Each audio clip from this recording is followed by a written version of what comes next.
بسم اللہ الرحمن الرحیم، صلی اللہ علیہ یا محمد۔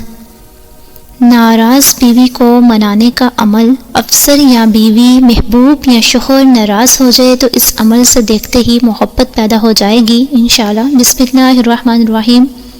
السلام علیکم رحمۃ اللہ وبرکاتہ۔ ناراض بیوی کو منانے کا عمل، افسر ہو یا محبوب ہو یا بیوی ہو یا شوہر، اگر آپ سے ناراض ہو جائے تو اس عمل کو کرتے ہی آپس میں محبت پیدا ہو جائے گی انشاءاللہ۔ یعنی کہ اس عمل کو آپ کرتے ہی آپ خود دیکھیں گے کہ آپ کے محبوب کے دل میں ایسی محبت پیدا ہو جائے گی کہ اس کے لیے پھر آپ کے بنا رہنا مشکل ہو جائے گا۔ یہ میں نے کیوں لکھا ہے کہ ناراض بیوی کو منانے کا عمل، کیونکہ آج کل یہ بہت زیادہ مسائل ہیں اور کئی میرے پاس یہاں پہ آتے ہیں تو وہ یہی بتاتے ہیں کہ اکثر یہ بہت بڑی ایک ٹینشن والی بات ہوتی ہے، اور کئی میرے پاس بہنیں آتی ہیں وہ اس چیز میں بڑی سخت جو ہیں وہ ٹینشن کے اندر ہوتی ہیں، اور ان کے جو لڑکے کی فیملی تھی انہوں نے لڑکے کے ساتھ بالکل اس کا جو رابطہ تھا وہ منقطع کر دیا تھا۔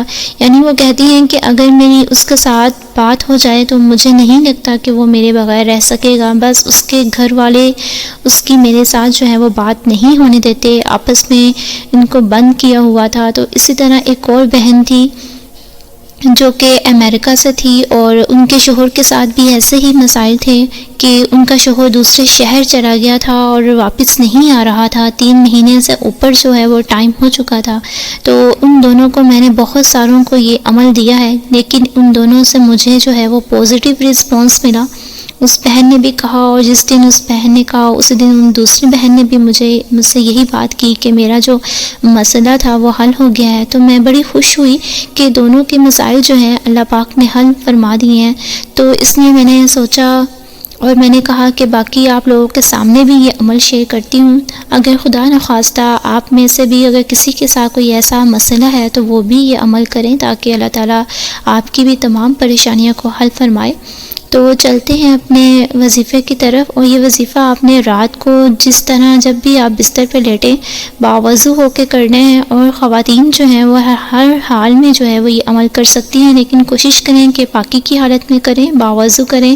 اول آخر آپ نے 7 مرتبہ جو ہے 7 بار درود ابراہیمی پڑھنا ہے، جو کہ ہم نماز کے اندر پڑھتے ہیں۔ اللہم صلی علی محمد وعلی آل محمد کما صلیت علی ابراہیم وعلی آل ابراہیم انک حمید مجید۔ اللہم بارک علی محمد وعلی آل محمد کما بارکت علی ابراہیم وعلی آل ابراہیم انک حمید مجید۔ یہ آپ نے درود ابراہیمی پڑھنا ہے، اور اس کے بعد آپ نے یہ جو عمل آپ کی اسکرین کے بالکل سامنے اوپر آ رہا ہے آپ نے یہ پڑھنا ہے۔ آپ کو ایک بار میں پڑھ کے سنا دیتی ہوں کہ آپ نے اس عمل کو پڑھنا کیسے ہے۔ یا ستارو یا غفارو یا حنانو یا منانو یا ذوالجلال والاکرام۔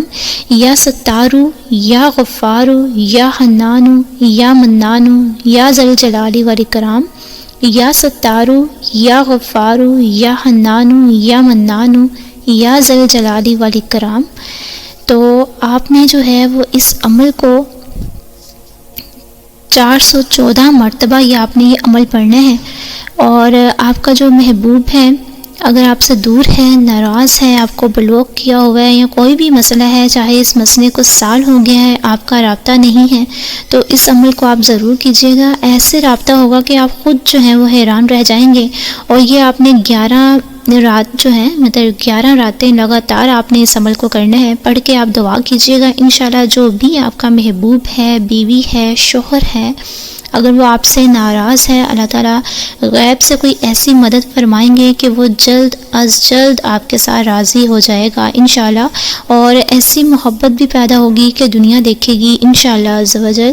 تو کوشش کریں کہ آپ یہ عمل جو ہے وہ یقین کے ساتھ لازمی کریں، ہمیشہ ہنستے مسکراتے ہوئے رہیں، دعاؤں میں یاد رکھیں۔ اگر عمل اچھا لگا ہو تو اس کو آگے اپنے دوستوں کے ساتھ صدقہ جاریہ سمجھ کے لازمی شیئر کیا کریں، کیونکہ نیکی کی بات پھیلانا بھی صدقہ جاریہ ہے۔ اللہ تعالی ہم سب کا حامی و ناصر ہو، آمین ثم آمین۔